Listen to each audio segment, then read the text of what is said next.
ya? Ya. Ada satu nikmat lagi loh yang harus kita syukuri hari ini tanpa kalian sadari. Apa itu? Ya.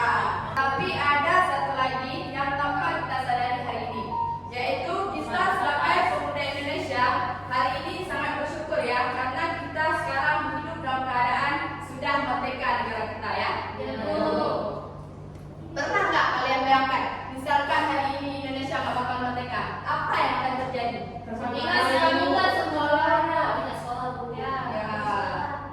Artinya kita hidup dalam ketakutan ya, adanya diskriminasi dan penjajah ya, merasa tidak aman dan tidak nyaman ya, tinggal di tanah air kita sendiri karena adanya penjajah.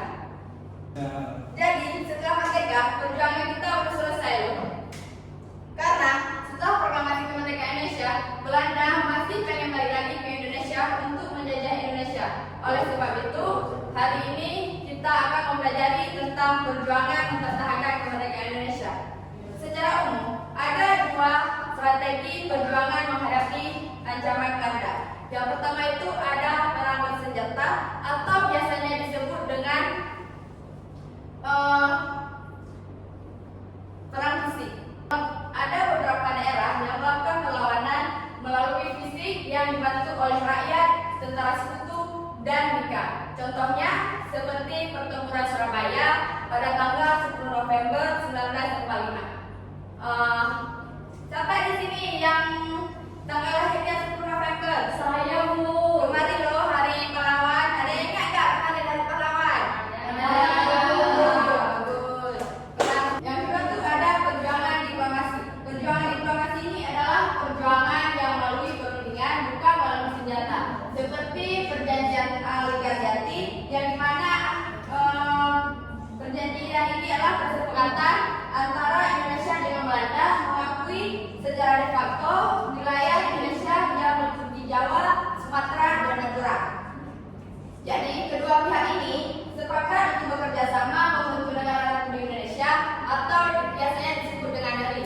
Jadi walaupun tujuan utama itu Indonesia membuat kesepakatan ini untuk memberhentikan konflik, tetapi ujung-ujungnya malah Indonesia mendapatkan kekecewaan karena Belanda ini tidak menepati janjinya, malah sebaliknya melakukan agresi militer. Kemudian yang kedua tuh ada perjanjian Renville. Kenapa dinamakan perjanjian Renville? Ada yang tahu? Karena dibuat di kapal Renville.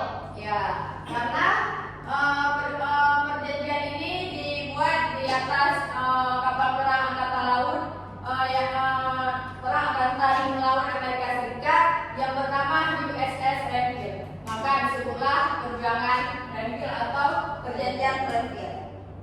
Dan berakhirnya dengan KMB.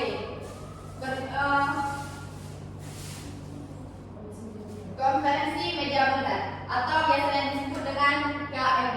Nah, perjuangan ini adalah perundingan yang diadakan di Den Haag pada tanggal yang dilakukan oleh Den Haag pada tanggal 23 Agustus sampai 2 November 1949.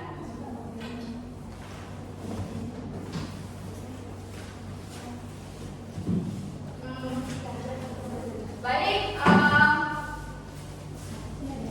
sampai di sini ada yang mau ditanyakan? Kalau tidak ada, Ibu akan memberikan tugas dalam bentuk kelompok.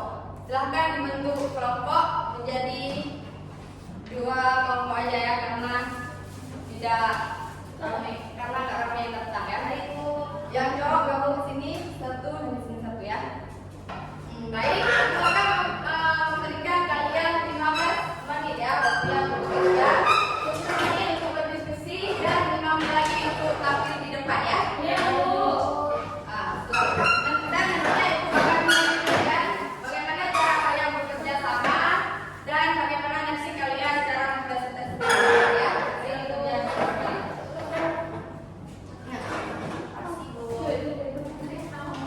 Jawabnya di lembar di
Ada